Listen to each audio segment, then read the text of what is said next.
할렐루야. 오늘도 우리 좋으신 하나님 우리와 함께 하시기를 원합니다. 또 한동안 참 또 비가 없었는데 오늘 또 이렇게 새벽부터 비가 내리고 있습니다. 참 농사를 짓지 않거나 일상생활 하는 사람들은 이 비가 또 불편할 수 있겠지만은, 그러나 이 비로 말미암아 농작물들은 또 참 생명의 젖줄을 받게 될 것입니다. 그리고 세상은 이 비로 또 맑게 씻겨질 줄로 믿습니다. 성령의 단비로 우리도 깨끗함을 받게 되기를, 할렐루야. 성령이 덧입게 되는 복된 날 또 우리가 되기를, 그리고 이러므로 또 우리 주일을 준비하는 우리 성도들 되기를 소망합니다. 그리고 또 5월 가정의 달이 다가오고 있지요. 정말 우리 각 가정마다 성령께서 지켜주시고 역사하시는 바, 정말 행복한 그런 웃음이 가득한 가정들, 그리고 우리 인생이 되기를 주님의 간절히 축원합니다.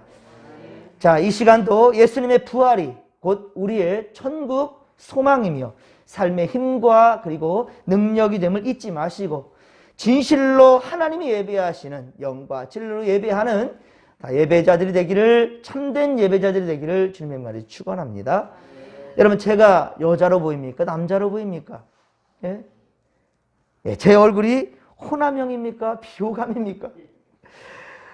여러분들 그렇습니다. 여러분들, 제가 보인다라는 것은, 제 눈에 보인다라는 것은 바로 육신의 눈이 떠 있기 때문입니다. 물론 앞을 보지 못하는 장애인들도 있을 수 있겠지만은 대부분 사람들은 어떻습니까? 보는 대로 믿습니다. 보는 대로 믿어요. 아니, 보는 것을 믿는다기보다는 보는 것으로 안다는 말이 맞을 것입니다. 제가 남자입니까? 여자입니까? 남자로 보이니까. 그래서 남자로 믿는다? 이렇게 말하진 않아요. 남자로 아는 것이지요. 그러나 오늘 보면 고린도후서 5장 7절에 보면 성도는 믿음으로 행하고 보는 것만으로 행하지 않는 자들이다라고 말하고 있어요. 자, 그렇습니다. 보이는 것은 일시적인 것이고 안개와 같이 잠깐 있다가 없어지는 것들입니다. 오늘 피었다가 내일을 져버리는 그런 꽃과도 같은 인생이 우리 바로 육신의 몸이란 말이죠. 세상이 영원한 것은 없으며, 그리고 또한 우리 눈으로 볼 수 있는 것은 지극히 제한적인 것입니다. 오늘 보면 바로 앞에 고린도후서 4장 18절을 꼭 체크를 하시고 다시 한번, 어제 보았던 말씀인데요, 다시 한번 읽겠습니다. 우리가 주목하는 것은 보이는 것이 아니요 보이지 않는 것이니, 보이는 것은 잠깐이요 보이지 않는 것은 영원함이라. 아멘. 이제 그렇습니다. 보이는 것은 실제가 아니라 그림자와 같다라는 말이에요. 보이지 않는 것이 영원한 것이며 참된 것이란 말입니다. 어떤 사람은 구름에 살짝 가려진 이 달을 보면서, 야, 달이 참 빨리도 흘러가는구나, 달이 참 빨리 흘러간다 라고 그렇게 말하지만은 실상 어떻습니까? 눈으로 보이기에는 달이 가는 것 같지만 움직이는 것은 바람에 흘러가는 구름이지 않습니까? 아침에 해가 동쪽에서 떠서 서쪽으로 진다 라고 말하지요. 하지만 사실 어떻습니까? 해가 움직이는 것이 아니라 지구가 돌고 있는 것이지요. 그리고 여러분 눈에는 지금 공기 중에 물이 보이십니까? 지금 비가 오고 있어서 사실은 이 지금 예배당에도 어느 만큼의 습도가 상당히 높을 것입니다. 우리 눈에 보이진 않아요. 하지만 이 습도는 분명히 이 공기 중에 있다는 것이죠. 이 외에도 전기나 전파나 공기와 같은 것은 우리 생활에 매우 중요한 것이거든요. 하지만 이것은 역시 우리 육신의 눈으로는 볼 수 없는 것들입니다. 하지만 매우 중요합니다. 하나님의 말씀을 증거하는 저 역시 지금은 젊어 보일지 모르지만은 연로하신 여러 성도님들처럼 언젠가는 저도 그렇게 늙어가겠지요. 피하고 싶어도 반드시 그의 날은 올 것입니다. 또한 죽음의 날, 바로 잠들 날, 주님이 다시 오셔서 깰 그날은 누구든지 피할 수 없이 맞이할 수밖에 없다는 말이에요. 오늘 보면 1절에 보면 우리의 장막집이 무너진다라고 말하고 있어요. 우리의 장막집이 무너진다. 이것이 바로 우리의 육신을 두고 한 말입니다. 이 세상 어느 누구도 나고 죽을 때까지 변화없는 온전한 몸을 유지하는 사람은 한 사람도 없어요. 그래서 점점 낡아진다. 오늘 새 우산을 샀지만 시간이 흘러가면은 그 우산은 살 때만 남다가 나중에 살 때마저도 다 녹슬고 없어지게 된다는 거예요. 그래서 바로 이 육신의 몸을 장막집이다라고 표현한 것입니다. 2절에 보면 하늘로부터 오는 처소로 덧입는다. 하늘로부터 오는 처소로 덧입는다라는 것은, 자, 이 땅에서의 생을 마치면, 이 땅에서의 우리의 생을 마치게 된다면 천국에서 거처를 얻고 장차 바로 부활체로 된다라는 것을 의미합니다. 영원히 썩지 않는 몸을 갖게 된다라는 거예요. 영생에 이르게 되기 위하여서 우리 영혼은 바로 영원한 생명체, 바로 육신의 몸을, 부활체를 갖게 된다라는 것을 지금 의미하는 것입니다. 또한 3절에 보면 그럼 벗은 자는 뭔가? 하늘로부터 처소로 입는다라는 것은 영원한 부활체를 의미한다 한다면 이 벗은 자라는 것은 바로 성령의 입혀줌을 입지 못했다라는 거예요. 즉 이 말은 영혼이 몸을 떠나 좋은 거처를 얻지 못한다라는 것, 그것을 의미합니다. 하지만 우리가 지금 세상에서 육체 가운데에 지금 육신을 입고 살아가는 이 육체 가운데 살아가면서 짐진 것 같다라는 표현이 있죠. 짐진 것 같이 탄식하는 것은 단순히 육체를 떠나고자 함이 아니라는 거예요. 빨리 그러면 죽으면 끝나는 것, 이거 아니라는 것이죠.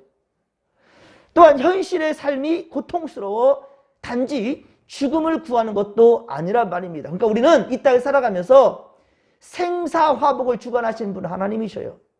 우리가 마음대로 이 생명을 끊을 수도 없고 빨리 가고자 한다 할지라도 빨리 갈 수 있는 것도 아니라는 것입니다. 성도의 영혼의 탄식은 무언가? 즉 참된 생명입니다. 영원한 생명으로 덧입고자 하는 탄식, 곧 천국 소망이 되어야만 한다라는 것입니다.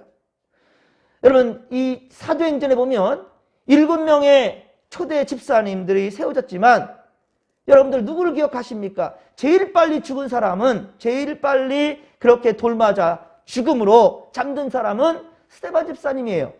여러분들 어떻습니까? 스데반 집사님 외에는 잘 기억 안 나지요. 빌립 집사도 있고 바메바 집사도 있고 다 있지만은 그들이 잘못된 삶을 살았다는 건 아니지만 스데반 집사는 짧은 인생을 살았어요. 집사 직분 받고. 그런데 그를 우리는 지금도 기억하고 있다는 거예요. 가인과 아벨, 여러분들 어느 믿음이 우리 가운데 도전이 됩니까? 아벨입니다. 그럼 믿음으로 하나님께 제사를 드렸어요. 여러분, 오래 산다고 하여서 행복이 아니라 어떻게 살아가느냐가 중요한 겁니다. 여러분, 오늘도 성령의 인도하신 따라 할렐루야 믿음의 삶을 살아갈 수 있기를 주의 간절히 축원합니다. 그래서 우리는 사랑하는 이들을 볼 때 더욱더 애끓는 마음이 있어야 되는 거예요. 옆에 어떤 사람이 불신자인데 오래오래 잘 살고 있습니다. 잘 먹고 잘 살고 있어요. 오래오래 살아가네요. 복이 아니라는 거예요. 분명한 것은 그가 예수를 알지 못하는 것에 대한 안타까운 마음이, 불행의 마음이 우리 가운데 있어야 된다는 것입니다. 그래서 다 함께 구원받은 백성들로 천국에 이르도록 우리 전도하는 사명을 우리는 가져야 될 것이고 잊어서는 안 된다는 거예요. 6절에 보면 이러므로 우리가 항상 담대하다라고 말합니다. 항상 담대하다. 이 말은 성령께서 구원의 보증으로 우리 속에 거하심으로 천국을 담대히 확신한다라는 거예요. 지금 죽어도 나는 하나님 나라 간다라는 확신이 있는 사람에게만 이 말이 가능한 거예요. 담대할 수 있는 겁니다. 죽음이 두렵지 않은 겁니다. 우리는 천국을 소유한 자들이기 때문입니다. 이 세상에 살면서도 그래서 항상 담대할 수 있지요. 물론 우리가 현재 몸으로 있을 때는, 지금 현재 이 육신의 몸을 입고 있을 때에는 주와 따로 거하는 줄은 안다라고 했어요. 우리 이 몸을, 이 육신의 몸을 입고 있는 한 주님과 함께 거할 수 없습니다. 분명 우리는 훗날 이 육체의 몸, 이 장막집을 벗을 때가 있어요. 주께서 그러면 예비하신 나라에 이르게 될 것이고 그때 주님 직접 대면하듯이 우리는 볼 수 있게 된다는 것이지요. 믿으시면 아멘 합시다. 그런데 어떤 이들은 어떻습니까? 죽어야 알지 누가 아나? 라고 말하는 사람도 있습니다. 죽어봐야 알지. 죽어봐야 한다? 참으로 어리석은 말입니다. 그때면 이미 때는 늦으리예요. 앞서 고린도후서 4장 18절, 고린도후서 4장 18절에서 보았듯이 보이는 것은 잠깐이란 말이에요. 모두 낡아지고 없어질 유한한 것들이란 말이에요. 그러니 젊은이들이 잘못된 탈선한 행동을 본다 한다면 때가 되면 뭐 철들겠지? 아니죠. 그때 되면은 이 젊음의 좋은 때를 다 허비해버렸지 않습니까? 다시 돌아갈 수 없어요. 그러니 그들을 본다면 우리가 안타까운 마음을 가져야 되는 거예요. 조금을 아껴야 되는 것이지요. 하루하루를 그저 보내지 마시고 주님과 함께하는 의미 있는 날들이 되기를 주님의 간절히 축원합니다.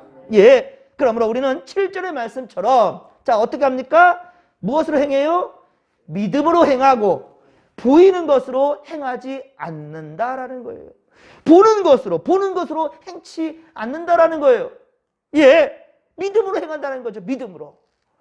또한 성도는 죽음에 대해 두려워할 일도 아니라는 것 다시 말씀합니다. 물론 사랑하는 이들과의 이별은 가슴 아픈 이별이지요. 사랑하는 이들과 가슴 아픈 이별의 순간은 반드시 올 것입니다. 예, 하지만 성도의 죽음은 어떻습니까? 곧 영원히 몸을 떠나면 주와 함께 거하기 때문입니다. 예, 거한다라는 거예요. 그래서 과거 수많은 믿음의 사람들은 어떻습니까? 죽음도 불사하고 믿음을 지켰던 것이지요. 함께 9절 말씀입니다. 오늘 보면 9절 말씀을 같이 읽겠습니다. 그런즉 우리는 몸으로 있든지 떠나든지 주를 기쁘시게 하는 자가 되기를 힘쓰노라. 아멘. 할렐루야. 여러분 그렇습니다. 성도는 살든지 죽든지 주님의 기쁨 되기를 원해야 하는 거예요. 왜냐하면 우리는 바로 주님의 소유된 백성들이기 때문입니다. 하나님의 긍휼과 주 예수 그리스도의 구속의 은혜로 구원받았고 그로 말미암아 우리는 영생을 얻었으며 천국 백성이 되었습니다. 그러므로 이 땅에 살아가는 동안 더욱 성경 말씀에 여러분들 진리와 교훈대로 살아가야 할 것입니다. 그것이 곧 경건한 삶이요 바로 믿음의 삶입니다. 그리고 그래야 우리는 주님 앞에 서는 날에 또한 상급을 받게 될 것입니다. 여러분 이왕 공부할 때 이왕 여러분들 땀 흘려 쓰고 할 때 이왕이면 좋은 게 좋은 거라고 그렇다고 세상에 다 익선은 아닙니다. 많으면 많을수록 좋다는 것은 아니에요. 하나님의 원하시는 뜻에 따라서 주님 주시는 복, 그 복을 받으면 많이 받을수록 좋다는 것이지요. 예, 의의 열매가 우리 인생 가운데 가득하기를 주님의 간절히 축원합니다. 그래서 그 은혜가 여러분만 있는 것이 아니라 그 배에서 뭐래요? 생수의 강이 흘러가야 되는 거예요. 지금 내리는 이 비도 계속 그곳에 고여만 있으면 아무 의미 없습니다. 이 물은 어떻습니까? 차고 넘쳐서 흘러가서 내 많은 땅을 적셔야 되겠죠. 내 많은 땅을 적시고 그곳에 또 다른 생명들이 그렇게 기뻐할 수 있도록 또 다른 생명들이 또 귀한 생명들을 맺게 될 수 있도록 계속해서 영향력을 끼쳐야 된다. 이것이 바로 우리가 보통 말하는 선한 영향력이다 라고 말하는 거예요. 오늘 보면 10절에 보듯이 모든 인생이 훗날 그리스도의 심판대에 반드시 서게 될 날이 올 거예요. 예, 여러분 반드시 심판의 날이 온다라는 겁니다. 그때 뭐라고 말씀하십니까? 각각 선악간에 행한 대로 상과 혹은 징벌을 받게 된다라고 말씀합니다. 요한복음 5장 29절 여러분들 이 말씀도 잊지 마십시오. 요한복음 5장 29절에 말씀합니다. 선한 일을 행한 자는 생명의 부활로 악한 일을 행한 자는 심판의 부활로 나오리라. 아멘. 예, 그렇습니다. 항상 말씀드리죠. 성경에서 선한 것은 뭐다? 예수를 잘 믿는 거다. 그냥 믿는 거 아니에요. 잘 믿는 거다는 거예요. 대충 믿는 거 아닙니다. 잘 믿는 겁니다. 이것이 바로 선을 행하는 것이에요. 그 선한 일을 행한 자는 바로 생명의 부활로 나올 것이니 우리는 근심과 걱정할 이유가 없다라는 것이죠. 모든 사람은 한 번 태어나면 또 한 번 죽음을 맞이하게 됩니다. 그것을 성경은 잠을 잔다라고 하지요. 그러면 반드시 잠자는 자는 깰 때가 오지요. 그날이 바로 예수님의 재림의 날이라는 사실입니다. 예, 이때 모든 잠든 자들은 다 같이 부활하게 될 것입니다. 그러나 그 살아온 인생에 따라서 바로 목적지가 달라질 수밖에 없다는 거예요. 똑같이 잠들고 똑같이 죽음을 맞이하지만 예수께서 재림하실 때 똑같이 부활하지만 그러나 그 목적지가 달라요. 어떻게 살았느냐에 따라서요. 그렇습니다. 사랑하는 성도 여러분, 오늘도 우리는 하나님의 마지막 심판의 상을 생각하면서 상급을 생각하며 두려움과 또한 기대를 가지고 특별히 하나님 싫어하는 우상숭배, 하나님 싫어하는 절대로 우상숭배해서는 안 될 것이며 그리고 만무숭배, 그렇죠? 물질 만능주의, 세상의 가치관과 방법에 우리는 휘둘려서는 안 된다라는 거예요. 육신의 이기적인 삶에서 벗어나서 그리고 성경 말씀을 기준 삼아서 의와 그리고 선을 행하며 믿음의 삶을 살아가는 우리 성도들 다 되기를 간절히 소망합니다.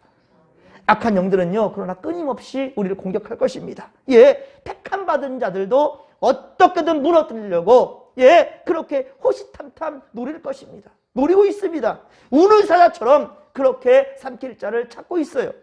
때로 무서운 공포심으로, 때로는 화려한 볼거리들로 우리를 유혹합니다.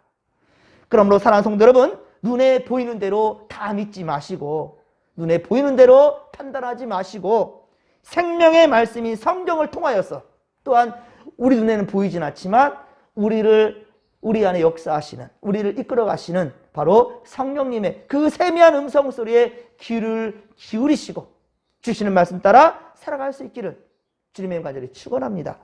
그래야 우리는 진정 우리 육신의 눈으로 볼 수 없으나 영원한 나라로 들림받게 될 것입니다. 거룩함으로 새 옷을 입고 성령 하나님과 동행하는 복된 성도들이 바로 오늘 이 하루가 되기를 주님의 간절히 축원합니다. 축원합니다. 주여 삼창 부르며 기도하며 나갑니다. 주여, 주여, 주여. 살아계신 하나님 아버지, 우리를 오늘도 함께하여 주시며 선한 길로 인도해 주시나이다. 이 땅에서는 우리를 참으로 힘들게 하고 괴롭게 하는 일들이 참 많습니다. 하지만 주님, 우리가 주님을 바라보는 눈 흐려지지 아니하며 세상 것들에 유혹되어 넘어가지 아니하고 이 눈에 감겨지지 아니하며 더욱더 부르떠서 하나님을 바라보며 믿음의 길로 나가길 원합니다. 하나님 아버지, 보이는 것은, 육신의 눈으로 보이는 것은 잠깐이지만 보이지 않는 영원한 세계가 있음을 우리가 잊지 않게 하여 주옵소서. 하나님, 우리 앞에 놓이는 여러 가지 걸림돌들, 주여 이것만 바라볼 것이 아니라 이것 너머에 있는 주님의 평강을 바라보게 하소서. 주님의 자유함을 알게 하여 주옵소서. 진리를 알지니 진리가 너희를 자유케 하리라. 할렐루야. 오늘도 주님의 아버지의 은혜 가운데 진리를 아는 이 믿음 가운데 자유할 수 있도록 도와주시옵기를 원합니다. 하나님이여, 하나님이여, 지키시고 함께하여 주시옵소서.